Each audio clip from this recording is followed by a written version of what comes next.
Assalamualaikum warahmatullahi wabarakatuh. Perkenalkan, nama Ibu Anggun Sri Handriani dari Prodi Bahasa dan Sastra Indonesia, mahasiswa semester 7 Universitas Swadaya Gunung Jati. Ibu tinggal di Desa Gunung Sari, Kecamatan Walet, Kabupaten Cirebon. Tujuan Ibu ke SMA Negeri 1 Sumber yaitu Ibu ingin melaksanakan PLP 2. Nah, bagaimana kabar kalian hari ini? Semoga kalian semua tetap sehat ya. Dan di saat pandemi seperti ini, kalian harus tetap jaga jarak, jaga kondisi, tetap di rumah saja dan hindari keramaian. Sering cuci tangan dan juga sering menggunakan hand sanitizer. Nah, sebelum kita memulai pembelajaran kali ini, alangkah baiknya kita berdoa. Berdoa menurut kepercayaan masing-masing dimulai. Berdoa selesai. Minggu ini kita akan mempelajari KD 3.3 yaitu menganalisis isi struktur dan kebahasaan dalam ceramah. Nah, tujuan kalian mempelajari ceramah di sini yaitu kalian bisa menambah wawasan, informasi, pengetahuan, serta juga kalian bisa mengetahui mana yang benar dan salah, bisa mengasah konsentrasi, dan tentunya kalian bisa menjadi penceramah yang baik. Nah, pernahkah kalian mendengarkan kata ceramah? Tentunya kalian sering mendengarkan kata ceramah, bukan? Dengan kalian mendengarkan ceramah, kalian bisa mendapatkan informasi yang banyak. Nah, lalu Bu, apa sih ceramah itu? Coba kalian perhatikan slide PowerPoint yang di samping Ibu. Ada pengertian, perbedaan antara ceramah, pidato, dan khutbah, serta ada juga struktur. Nah, pertemuan kali ini kalian akan mempelajari apa itu pengertian ceramah, perbedaan antara khutbah, pidato, dan juga ceramah, serta struktur ceramah. Ceramah merupakan suatu penyampaian informasi ataupun pengetahuan kepada orang lain di depan umum oleh orang-orang yang menguasai hal tersebut ataupun oleh orang-orang yang menguasai di bidang tertentu. Biasanya informasi ini bersifat aktual dan faktual. Tujuan dari ceramah sendiri yaitu bisa mendapatkan informasi ataupun pengetahuan atau bahkan memberikan informasi ataupun pengetahuan kepada orang lain agar orang lain ini mengetahui ataupun mengenal hal tersebut. Lalu Bu, apa sih bedanya antara ceramah, pidato, dan khutbah? Karena ketiganya ini merupakan sama-sama berbicara di depan umum, Bu. Nah, perbedaan antara pidato, ceramah, dan khutbah. Pertama, ceramah. Ceramah biasanya topik pembicaraannya ini bersifat pengetahuan ataupun agama, namun tidak dikhususkan untuk agama. Nah, adanya juga interaksi berupa tanya jawab antara pembicara dan juga pendengar. Dan juga bisa dilakukan di tempat umum seperti ibadah, sekolah, seminar, dan sebagainya. Contoh dari ceramah di sini yaitu seperti Ibu. Mengapa? Karena Ibu sedang memberikan informasi ataupun pengetahuan kepada kalian semua yang sesuai dengan bidang Ibu. Yang kedua yaitu pidato. Pidato biasanya topik pembicaraannya bersifat umum dan lebih cenderung untuk mempengaruhi pendengar. Tidak ada interaksi antara pendengar dan pembicara. Dilakukan di acara ataupun tempat-tempat tertentu saja. Contohnya seperti kita berbicara di depan umum mengenai hal politik dengan tujuan agar pendengar itu bisa mengikuti pendapat-pendapat kita.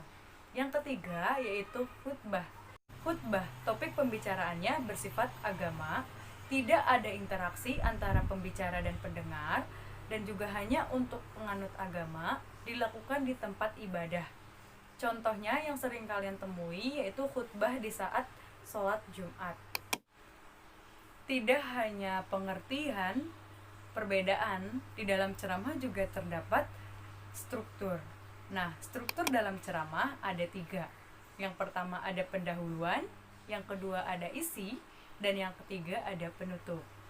Pendahuluan berisi tentang pengenalan suatu topik baik berupa isu, permasalahan, ataupun pandangan pembicara mengenai suatu topik yang akan dibahas.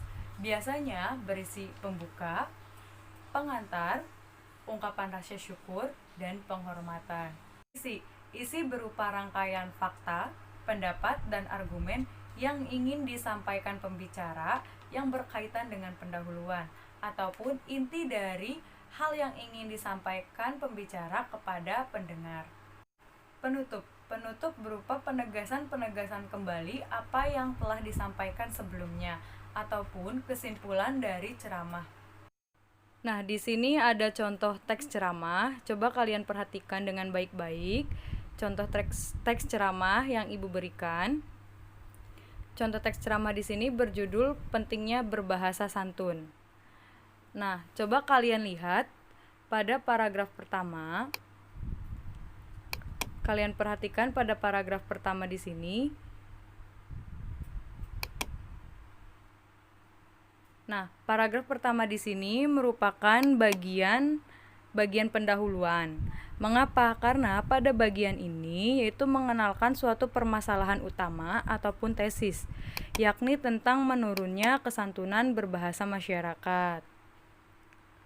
Nah, coba kalian perhatikan kembali pada paragraf kedua. Paragraf kedua di sini merupakan bagian isi ataupun rangkaian argumen. Karena paragraf ini ataupun bagian isi ini merupakan salah satu bagian dari argumen pembicara tentang menurunnya kesantunan berbahasa masyarakat. Nah, paragraf 1 dan 2 ini saling berkaitan satu sama lain. Coba kalian lihat kembali pada paragraf ketiga. Paragraf ketiga di sini berisi penutup. Nah, paragraf ini merupakan suatu simpulan sebagai hasil penalaran dari penjelasan sebelumnya. Hal ini ditandai oleh kata-kata yang berupa saran yang disertai pula sejumlah alasan. Nah, itu dia struktur dari teks ceramah. Dapat disimpulkan bahwa ceramah merupakan suatu penyampaian informasi ataupun pengetahuan kepada orang lain di depan umum oleh orang-orang yang menguasai di bidang tertentu ataupun oleh orang-orang yang menguasai hal tersebut. Adanya interaksi berupa tanya jawab antara pendengar dan pembicara, dan juga dapat dilakukan di tempat umum seperti ibadah, sekolah, kampus, seminar, dan sebagainya.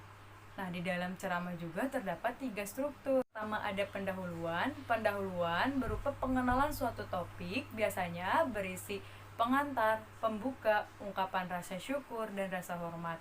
Yang kedua ada isi. Isi di sini yaitu inti dari hal yang ingin disampaikan pembicara kepada pendengarnya. Yang ketiga ada penutup. Nah, penutup di sini yaitu berupa penegasan-penegasan kembali apa yang disampaikan di dalam ceramah ataupun kesimpulan dari seluruh ceramah.